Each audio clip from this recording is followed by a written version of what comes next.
Here I am starting a cornrow braid.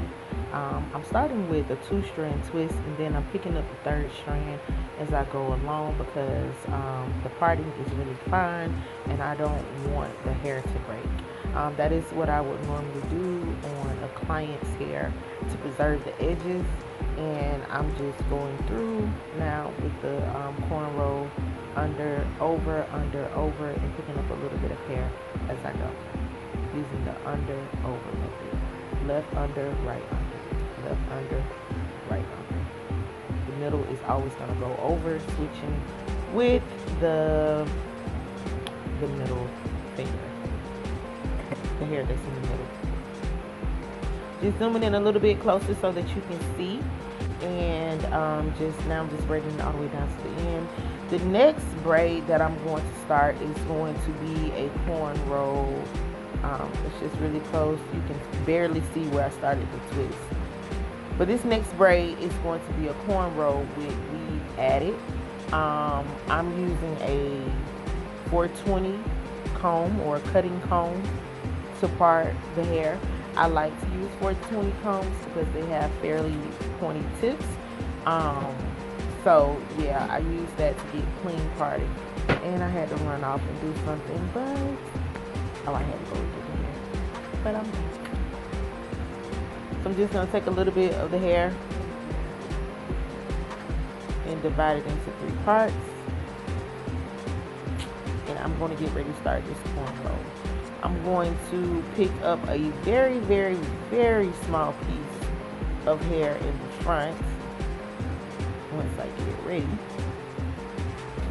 I'm going to pick up a very small piece in the front, and I'm going to start a braid, like an individual braid, and then pick up a little bit of hair as I go. I do that for many different reasons. For one, it creates an anchor on the braid, so it's not pulling so much on the edges, and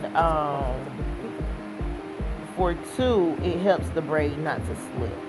And then it's the under over method as normal until you get to the end.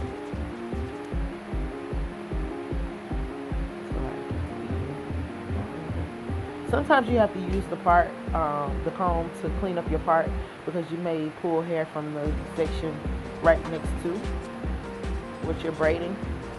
But if you catch it early, you don't have to worry about pulling the hair too much. And again, we just section the hair off for the next braid. This next braid is going to be a feed-in cornrow. We're going to take just a very small piece of the hair. We're going to start with, I believe,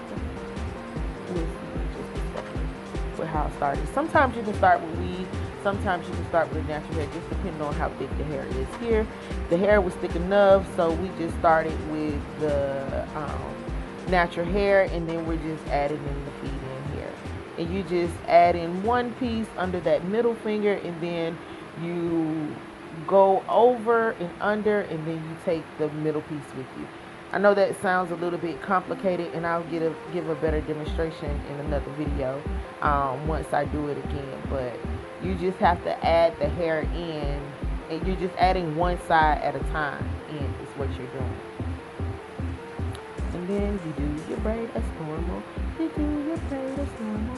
And then we're going to do a twist. We're going to do the twist. We're going to do a 2-strand twist. 2-strand twist is fairly easy. Sometimes. But you're going to twist the hair in either the right or the left on both sides. You're going to twist it to the right or to the left. And then you're just going to keep on twisting like a rope. Like you're creating a rope. So you twist, and you're going to continue to twist each side of the hair, all the hair in that one hand, as you're twisting the hair together.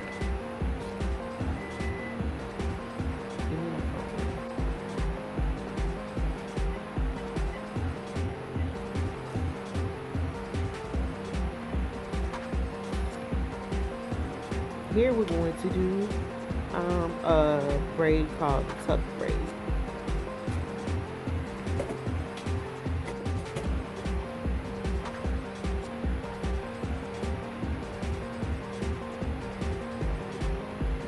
The tuck braid is a braid where you hide the hair. So if your hair is a different color, or if your hair is natural and it tends to stick out on braids, then the tuck braid is a better braid to go with for your natural hair.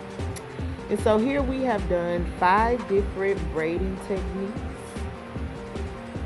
After this tuck braid is completed, you will have seen 5 different techniques.